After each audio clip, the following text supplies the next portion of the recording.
नमस्कार। प्रभा साक्षी news network के खास कार्यक्रम पूर्वोत्तर लोक में आप सभी का स्वागत है। इस सप्ताह असम में बाल विवाह जैसी सामाजिक बुराई के खिलाफ अभियान और तेज हुआ, तो साथ ही राज्य सरकार ने प्रदेश के 5 मूल मुस्लिम समुदायों का सामाजिक आर्थिक सर्वेक्षण कराने का फैसला किया। इसके अलावा मणिपुर में अशांति की खबरें रुक रुक कर आती रहीं और एनआईए तथा सीबीआई ने राज्य से हुई प्रत्येक गिरफ्तारी पर सफाई दी, तो दूसरी ओर मेघालय में भारत और बांग्लादेश ने सैन्य अभ्यास शुरू किया। त्रिपुरा में राज्य सरकार ने अधिकारियों का बड़े पैमाने पर तबादला किया, तो अरुणाचल प्रदेश के मुख्यमंत्री पेमा खांडू ने ऐलान किया कि उनकी सरकार 1500 किलोमीटर लंबी सड़क का निर्माण कराएगी, जिसे फ्रंटियर हाईवे यानी सीमांत राजमार्ग के नाम से जाना जाएगा। इसके अलावा भी पूर्वोत्तर भारत से कई बड़ी खबरें रहीं। आइए सब पर डालते हैं एक नज़र और सबसे पहले बात करते हैं असम की। असम से समाचारों की बात करें तो आपको बता दें कि राज्य में बाल विवाह की सामाजिक बुराई के खिलाफ चलाए जा रहे अभियान के दूसरे चरण में 1000 के आसपास लोगों को गिरफ्तार किया गया है। राज्य के पुलिस महानिदेशक जीपी सिंह ने यह जानकारी दी। उन्होंने संवाददाताओं को बताया कि सोमवार शाम को अभियान का दूसरा चरण शुरू किया गया था और कुल 710 मामले पंजीकृत किए गए हैं। डीजीपी ने बताया कि गिरफ्तार 915 लोगों में 546 पति, 353 रिश्तेदार और 16 विवाह कराने वाले हैं। उन्होंने कहा कि क्षेत्र में किए गए अध्ययन से खुलासा हुआ है कि इस साल फरवरी में पहले चरण के अभियान के बाद बाल विवाह के मामलों में उल्लेखनीय कमी आई है। राज्य के शीर्ष पुलिस अधिकारी ने बताया कि बाल विवाह के खिलाफ अभियान के पहले चरण में कुल 4515 मामले दर्ज किए गए थे और 3483 लोगों को गिरफ्तार किया गया था। इसके अलावा असम सरकार ने मंगलवार को कहा कि वह राज्य के 5 मूल मुस्लिम समुदायों का सामाजिक आर्थिक सर्वेक्षण कराएगी, ताकि उनके उत्थान के लिए कदम उठाए जा सकें। राज्य के मुख्यमंत्री हेमंत बिस्वा शर्मा ने इस संबंध में अल्पसंख्यक मामलों के मंत्री चंद्रमोहन पटवारी और वरिष्ठ अधिकारियों के साथ राज्य सचिवालय में बैठक की।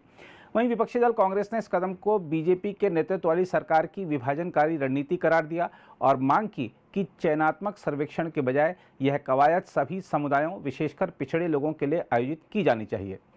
हम आपको बता दें कि साल 2011 की जनगणना के अनुसार असम में कुल मुस्लिम आबादी 1.07 करोड़ थी, जो राज्य के कुल 3.12 करोड़ निवासियों का 34.22% थी। राज्य में 1.92 करोड़ हिंदू थे, जो कुल जनसंख्या का लगभग 61.47% था।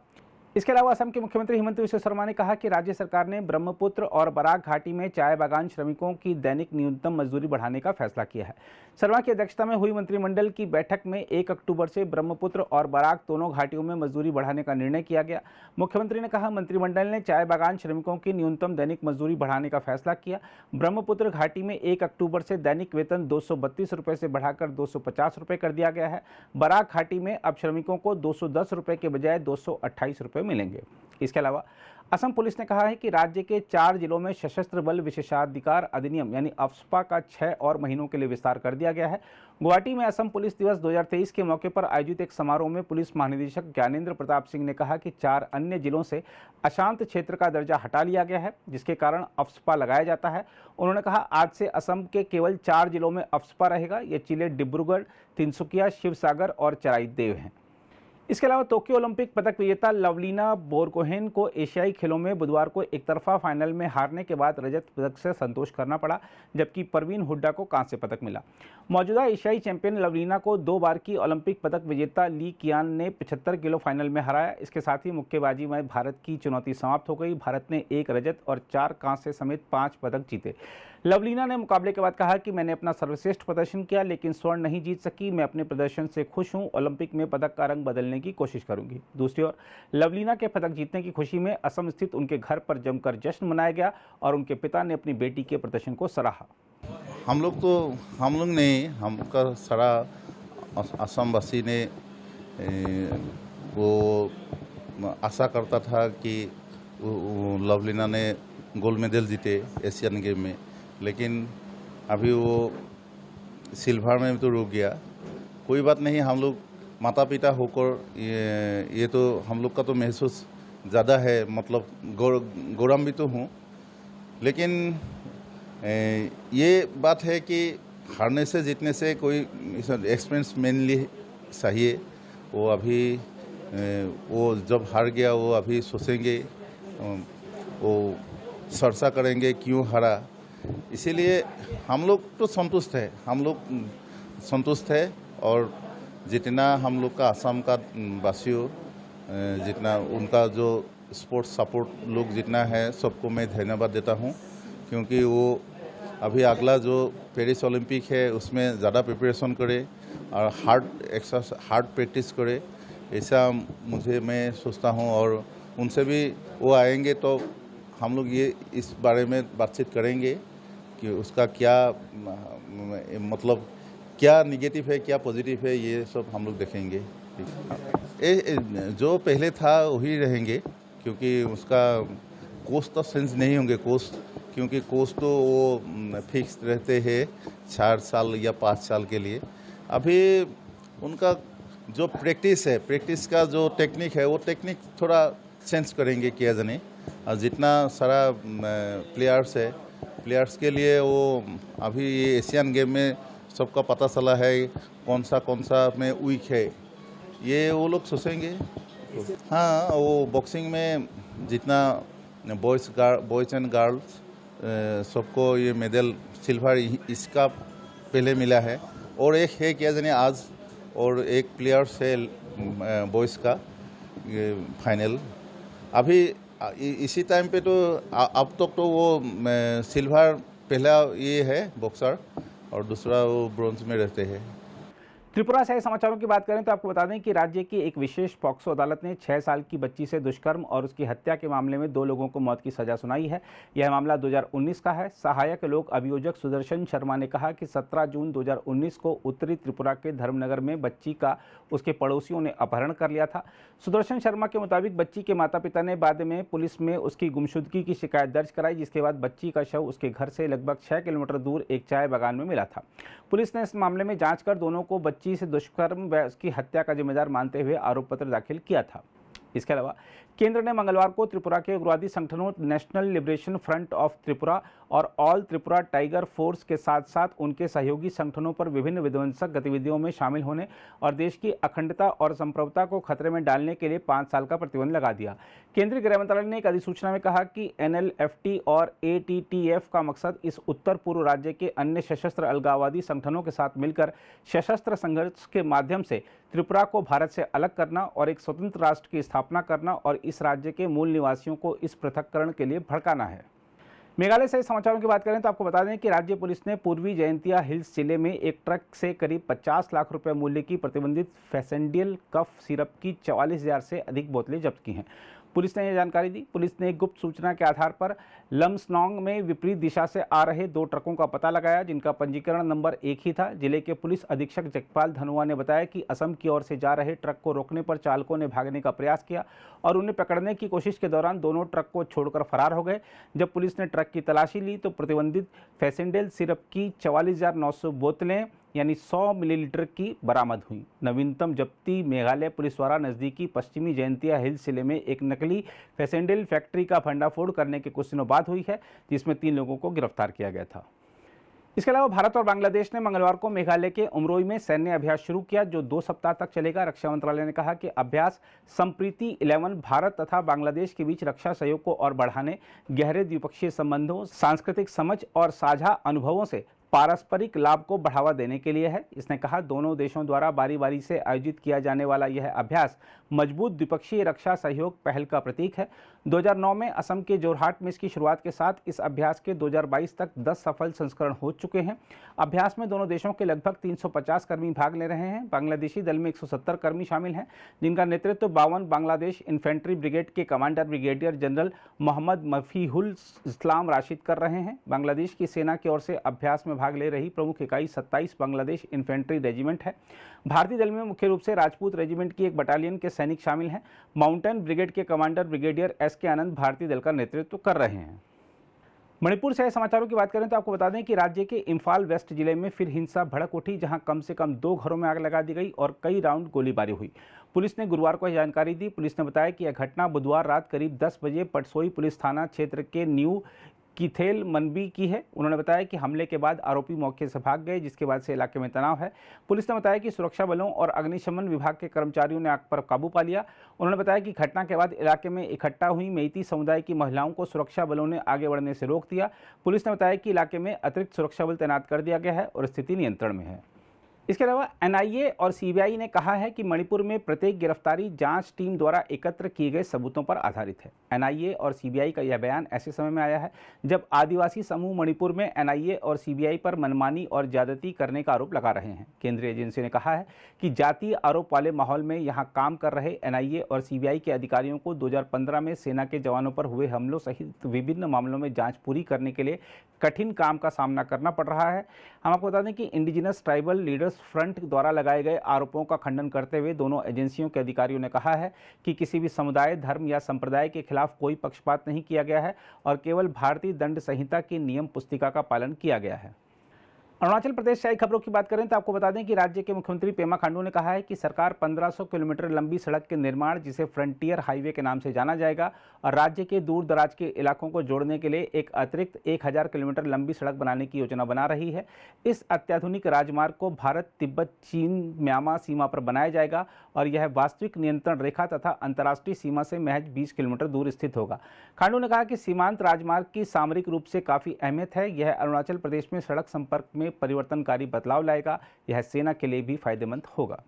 हमारे यहाँ पे जो पुराना जो ट्रांस अरुणाचल हाईवे का जो प्रोजेक्ट है, लगभग अभी वो कंप्लीट हो चुका है, करीबन 1700 किलोमीटर्स का। और जितने भी जो डिस्ट्रिक्ट्स है is now being connected by double lane highway. और जो फ्यूचरिस्टिक जो रोड प्रोजेक्ट अभी इस साल से जो इम्प्लीमेंट होंगे, that's about 2500 kilometres of national highway, जिसमें से frontier highway around 1500 kilometres and interconnectivity around 1000 kilometres का है। तो इससे क्या होता है कि हमारा जो वास्ट जो बॉर्डर एरिया है, जहाँ पे अभी भी कहीं पे अनकनेक्टेड एरियाज है, तो उसको जोड़ने के लिए frontier highway will play a very important role. It will not only benefit the local villagers, it will also benefit the border guarding forces like Indian army and our ITBP। So ये काफ़ी futuristic है और इससे अरुणाचल का tourism में तो बहुत ही सुंदर है अरुणाचल प्रदेश। एक बार ये फ्रंटियर हाईवे आने के बाद तो it will be a game changer for our state.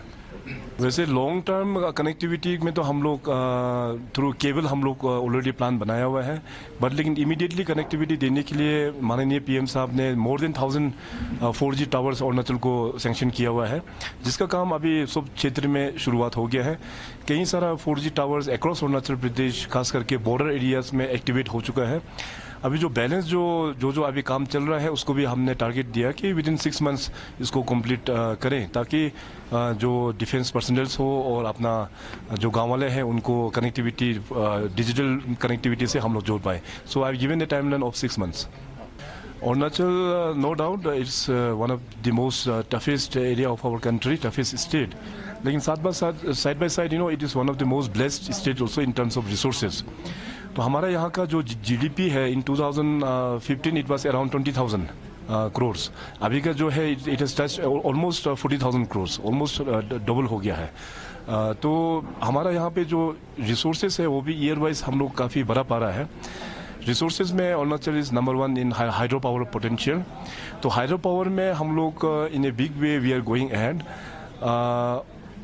Hydro power को लेके हम लोग सबसे पहले तो गांव वाला का साथ में मीटिंग करके गांव वाला का सहमति ऑन बोर्ड हम लोग लेते हैं, क्योंकि without the support of locals any project can't take off. So इसके लिए हम लोग गांव वाला का पूरा सपोर्ट लेके हम लोग आगे बढ़ रहा है।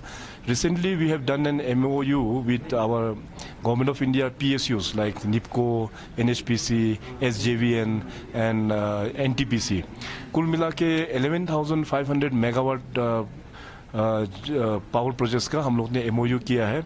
10 साल के अंतर्गत में ये सारा प्रोजेक्ट्स बन जाने के बाद में this 11,500 megawatt will contribute additional 10,000 crore per annum to the state government. तो इससे क्या होगा कि अपना रेवेन्यू काफ़ी आगे बढ़ जाएगा। साइड बाय साइड अभी ऑलरेडी ऑनगोइंग हमारा लोअर सुबनसिरी प्रोजेक्ट है 2000 मेगावाट, वो भी हम लोग ट्राई कर रहे हैं कि इफ़ नॉट बाय 2024 देन 2025 तक जैसे भी कंप्लीट करेंगे। बट ये हम लोग इंश्योर करेंगे कि नेक्स्ट ईयर में 500 मेगावाट उसमें हम लोग जनरेशन कर लेंगे। इसके अलावा 2880 मेगावाट दिबांग प्रोजेक्ट में ऑलरेडी भारत सरकार ने इसको सैंक्शन कर दिया है। इस साल से काम भी स्टार्ट हो गया है, तो वहाँ से भी काफ़ी रेवेन्यू अरुणाचल प्रदेश में आएगा। और Arunachal Pradesh is also known for mighty rivers, तो hydro power potential is very much immense here. तो जैसे मैंने कहा, लोकल्स लोगों के साथ में बात करके धीरे धीरे इसको हम लोग, हमारा जो रिसोर्सेस है उसको हम लोग रेवेन्यू में थ्रू हाइड्रो पावर हम लोग हार्नेस करेंगे। इसके अलावा अत्यंत संवेदनशील वास्तविक नियंत्रण रेखा यानी LAC से 50 किलोमीटर के हवाई दायरे के भीतर अरुणाचल प्रदेश में विभिन्न तरह के हथियारों और निगरानी उपकरणों के अभ्यास के लिए इस अत्यधिक ऊंचाई वाले क्षेत्र में स्थित 2 फायरिंग रेंज को सशस्त्र बलों को उपलब्ध कराया गया है। सूत्रों ने यह जानकारी दी है। 10,000 फीट से अधिक की ऊंचाई पर स्थित मंडला और कामराला फायरिंग रेंज की जमीन सशस्त्र बलों को सौंपने की पहल मुख्यमंत्री पेमा खांडू ने की थी। सुरक्षा सूत्रों ने बताया कि बुलंद भारत नाम का पहला एकीकृत निगरानी और मारक क्षमता प्रशिक्षण अभ्यास मई में मंडला में किया जा चुका है, जबकि कामराला फायरिंग रेंज में अभी एक बड़ा फायरिंग अभ्यास किया जाना बाकी है। दोनों super high altitude firing range LAC से 50 किलोमीटर की हवाई दूरी के भीतर स्थित हैं। इसके अलावा अरुणाचल प्रदेश के लोगों ने कहा है कि यदि हमें हथियार दिए जाएं तो हम भी जरूरत पड़ने पर चीन के खिलाफ लड़ने के लिए तैयार हैं। सरकार को मैं बहुत बहुत धन्यवाद देना चाहूँगा कि मतलब उन्होंने बहुत सा मदद रहा है यहाँ में। ये लास्ट विलेज मतलब यहाँ से अभी 4-5 किलोमीटर आगे जाने के बाद लास्ट चाइना बॉर्डर है, तो यहाँ में काफ़ी बेनिफिट आया हुआ है। अभी आज से 8-9 साल पहले तो यहाँ पे कोई सड़क भी नहीं था, गाड़ी रोड नहीं था। जैसे बीजेपी जो सरकार आया है तो यहाँ में गाड़ी रोड भी पहुँच गया। अभी दोनों साइड ऊपर से भी एक रास्ता है, इंडियन आर्मी और BRO के थ्रू यहाँ पहुँचा है। अभी नीचे से यहाँ से PMGSY एक रोड है जो हमारा ये पेमा खांडू सरकार के अंदर में, ये स्टेट को डेवलपमेंट के अंदर में एक रास्ता यहाँ से आया है। आज यहाँ से जंग जाने के लिए हमको 2 घंटा में पहुँचाता है। पहले हम यहाँ से पैदल 3 दिन पैदल मरता था, अभी 2 घंटा में पहुँचाता है। हाँ, अभी 2 घंटा में पहुँचता है। पहले 3 दिन लगता था, अभी 2 घंटा में पहुँचता है। वो भी गोरे में लेके सामान ऐसे करके पहुँचता था। तो मतलब एक बैग सीमेंट भी लेके आता तो यहाँ पे कैरेज का दाम 1500 2000 ऐसे पड़ जाता था, ऐसे करके पड़ जाता था। तो मतलब ये बीजेपी सरकार आने के बाद काफ़ी तेज़ी से डेवलपमेंट यहाँ हो रहा है। ये हमारा मुख्यमंत्री जो पेमा खांडू सरकार है उनके नेतृत्व में काफ़ी बेनिफिट हमारा विलेजेस को। इंफ्रास्ट्रक्चर जो डेवलप है, स्कूल बिल्डिंग भी ठीक है, मेडिकल भी बिल्डिंग भी है, और सर्किट हाउस भी बना है, वाटर सप्लाई और इलेक्ट्रिक ये लाइट सप्लाई, बिजली। अभी हाइडल भी 2 है यहाँ पे सर, 2 हाइडल बन चुका है। छोटा है, मिनी हाइडल 2 है यहाँ। ये मागो एरिया में या चूना एरिया में कहाँ? मागो में है। मागो से यहाँ चूना आर्मी वो लाइट हमारे ये आर्मी को भी दे रहा है सर। तो यहाँ पर जो हाइडल प्रोजेक्ट बनाए गए हैं, विलेजर्स को भी सहायता मिल रहा है, फायदा मिल रहा है, और इंडियन आर्मी को भी मिल रहा है। हाँ, इंडियन यहाँ में अभी जो जैसे कि इंडियन आर्मी है, यहाँ मद्रास है और पंजाब रेजिमेंट है और ITBP है, SIB है, सबको बेनिफिट जो ये इसी रास्ता के थ्रू हो रहा है। बहुत सा मतलब सुविधा हो गया, जाना आना जाना 2 घंटा में। मतलब आपको आज मैं यहाँ से जाता है तो कैपिटल मतलब तेजपुर हो गया, ईटानगर, गुवाहाटी एक ही दिन में पहुँच सकता है, जबकि पहले हम महीना भर में पहुँच नहीं पाता था। अभी वही चाइना तो ये क्लेम कर रहा है, लेकिन हम लोग का बस्ती वाला तो पूरा इंडिया का साथ रहेगा बोल के है कि ये इंडिया के अंदर ही आते हैं वैसे भी। तो हम लोग तो अभी ये चीज़ को नहीं मानते हैं जो चाइना क्लेम कर रहे हैं। हम लोग तो इंडिया का पार्ट मानते हैं खुद को। इंफ्रास्ट्रक्चर डेवलपमेंट भी हो रहा है, रोड कनेक्टिविटी हो या जो भी हो, तो लोगों का जो लाइफस्टाइल पहले जो था वो काफ़ी बेहतर हुआ है। हाँ, वो तो बहुत काफ़ी बेहतर है, क्योंकि पहले तो मागो से यहाँ चूना तक हम लोग पैदल आता था, 2-3 घंटा लगता है। अभी तो आज हम लोग गाड़ी लेके आया 10 मिनट में पहुँच जाता है। तो आज इतना रास्ता होने की वजह से इतना बड़ा आदमी लोग मागो में आया हुआ है, तो ये सब रोड का वजह से पॉसिबल हुआ है। ये हम लोग को एक चुना और मतलब हम लोग को वहाँ रहने वाला मागो गए चुना का एक कटल में यहाँ बहुत अच्छा लगता है। अभी CM साहब और सब लोग किरण रिजिजू साहब लोग ने हमको बहुत अच्छा करता है, इसलिए मेरे बहुत दिल खुश है। आप लोग आइए तो मैं बहुत अच्छा लगता है। अभी थोड़ा गरी रोड आ गया, सुबह 10 हो गया। पहले तो हम लोग 3 दिन चलना पड़ता पैदल में, 3 दिन चलना पड़ता है। अभी सब लोग ने आया, आर्मी ने इंडियन आर्मी ने रास्ता जल्दीबाजी खोल दिया, बहुत अच्छा लगा हमको। इसलिए हम लोग अभी आप लोग नेता लोग को है, आर्मी लोगों है, अपना ITBP लोगों है, अपना अरुणाचल पुलिस लोगों है, अभी CM का है और किरण रिजिजू जी का है। सबको धन्यवाद देने की कोशिश है मैं। तो सरकार अच्छे काम कर रहे हैं यहाँ। सरकार अच्छा देता आजकल। तो पहले तो हम लोग अपना पीठ में एक एक भूखे खाता है, पहले एक एक पीठ में भूखे खाता है। आजकल तो हम लोगों ने लोग भी अच्छा है, सब लोग भी अच्छा है और डॉक्टर लोग भी बहुत अच्छा है। आजकल तो बहुत अच्छा हो गया, पहले तो कुछ नहीं था। हम लोग जंग जाने से भी 3 दिन 4 दिन ऐसे लग जाता था आने जाने में। आजकल तो 1 दिन में पहुंच जाता है सर। हम लोग स्कूल के लिए भी जंग तवांग जाना पड़ता है। वैसे तो यहाँ है पर ना, यहाँ बहुत कम लोग हैं, तो हम लोग तो पढ़ा लिखा नहीं है सर। जो भी हुआ यहाँ में, जो भी हुआ सरकार का थ्रू से तो हुआ सर। हाँ जी सर, वो लोगों की वजह से तो हम लोग यहाँ रह रहे सर। वो लोग नहीं होगा तो यहाँ में बॉर्डर है ना, इसके वजह से रह नहीं पाएगा। वो लोग यहाँ है इसलिए रह रहे सर।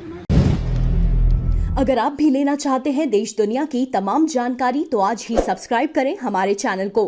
साथ ही नीचे दिए बेल आइकन को जरूर दबाएं ताकि हर अपडेट आप तक पहुंच सके।